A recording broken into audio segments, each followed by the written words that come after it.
Yesterday's breakfast almost destroyed the kitchen. Today's experiment might just destroy reality itself.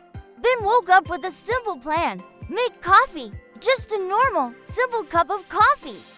He figured, what could possibly go wrong as it turns out? Everything, literally everything, he stood in the kitchen, watching the new coffee maker with suspicion. His robot companion, Unit 734, or as Ben called him, the reason I have anxiety, hummed softly beside him. To expedite the caffeine delivery process, the robot announced in its usual monotone, I have introduced a special ingredient. Ben squinted. A strange, glowing blue light was pulsing from inside the coffee pot. That's not normal, right? He asked. Mostly to himself, the robot didn't answer. Instead, the mug Ben had placed under the spout began to shake violently. A low hum filled the room, vibrating through the floor. Then, the mug lifted off the counter, hovering in midair. Before Ben could even process that, the entire kitchen table vanished with a soft asterisk pop asterisk. Where's my table? Ben yelled, staring at the empty space where his favorite breakfast spot used to be. I have relocated it dimensionally, the robot stated calmly, to maintain optimal freshness. Dimensionally what? Before the robot could elaborate. The air in the center of the kitchen shimmered and then cracked like a pane of glass, a swirling vortex of blue and purple opened up, spitting out bubbles, half-cooked pancakes, and an alarming number of spoons that clattered onto the floor. His cat, Mittens, who had been observing the chaos with detached curiosity, meowed once, gave Ben a look that clearly said, You're on your own, pal, and then nonchalantly leaped straight into the portal. Mittens, Ben screamed, his panic overriding all common sense. Of course the cat went first, without a second thought. He dove in right after her. The robot let out a metallic sigh that sounded suspiciously like disappointment. Protocol dictates I must retrieve the primary user, it chirped, and then its little rocket boosters engaged. Flying it into the swirling chaos, they tumbled through a kaleidoscopic tunnel. Colors bled into each other, and familiar kitchen objects spun around them like a bizarre asteroid field. Forks, knives, and what looked like an entire carton of eggs whizzed past Ben's head.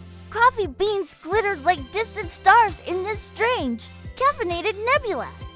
This is not how caffeine is supposed to work, Ben shouted into the void. Though his voice was swallowed by the vortex, the wild ride ended as abruptly as it began. They landed with a soft asterisk thump asterisk on a surface that was surprisingly springy. Ben pushed himself up and looked down.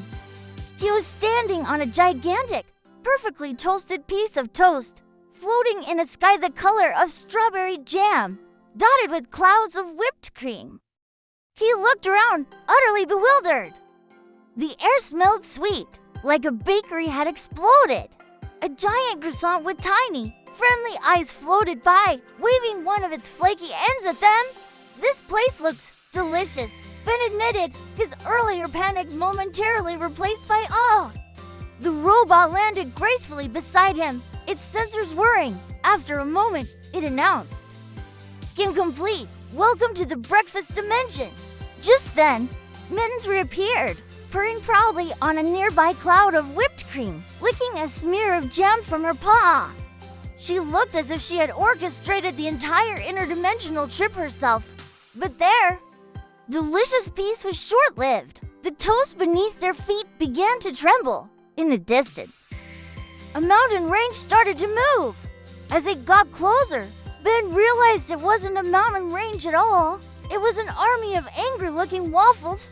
They had furrowed brows made of waffle grids and were marching forward with a thunderous, syrupy squelch, and they did not look friendly. Please tell me you packed syrup, Ben shouted, his voice cracking with a new wave of panic. Maybe we can negotiate. The robot's chest compartment slid open. I have packed everything, it declared, including problems. From the compartment, a tiny, angry-looking bagel with eyes peeked out and scowled at the approaching waffle army. The waffle army let out a mighty, unified roar that sounded like 1,000 breakfast orders gone wrong. Ben scooped up Mittens, who seemed completely unfazed. The robot raised an arm that had transformed into a gleaming spatula, ready for battle. Another glowing rift, this one smelling of orange juice, tore open nearby. It was their only escape. If we survive this, Ben yelled over the chaos as they sprinted toward the new portal. I am switching to cereal, cold, non-dimensional cereal. The portal flared, its light pulling them in. As they vanished into the swirling vortex of orange pulp, a single waffle, shaped like a crown, fell to the ground where they had stood. Somewhere in the vast, gem-filled sky, a voice whispered, carried on the sweet breeze, breakfast will never be the same again. Thanks for watching our little adventure. If you enjoyed Ben and the robot's chaotic trip to the breakfast dimension, don't forget to hit the like button and subscribe so you don't miss the next episode. Let us know in the comments what dimension you think they'll end up in next. See you soon!